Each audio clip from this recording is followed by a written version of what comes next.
C'est la colère au sein des partis orthodoxes. La raison, le chef d'état-major Eyal Zamir a demandé à la direction du personnel de Tsahal de fournir immédiatement un plan visant à augmenter le nombre d'ordres de recrutement envoyés aux membres de la communauté harédite. Selon plusieurs sources, 80 000 conscrits potentiels pourraient être concernés, une demande qui déplaît fortement aux responsables des partis orthodoxes. Une source au sein du parti judaïsme unifié de la Torah aurait déclaré dans les médias israéliens que les ordres de conscription n'étaient rien de plus qu'une mesure symbolique visant à diviser les gens. En effet, on s'attend à ce que les conscrits potentiels refusent de s'engager dans l'armée comme leur rabbin le leur demande. Des décisions qui interviennent dans un contexte de forte tension entre les membres orthodoxes du gouvernement et le reste de la coalition sur la question de l'enrôlement des jeunes hommes haredim.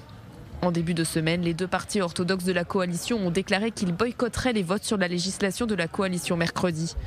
Un signe de protestation contre l'échec du gouvernement à élaborer un projet de loi exemptant les étudiants d'école talmudique du service militaire. L'armée a déclaré qu'elle était confrontée à une pénurie de main-d'œuvre et qu'elle avait actuellement besoin de 12 000 nouveaux soldats, dont 7 000 combattants.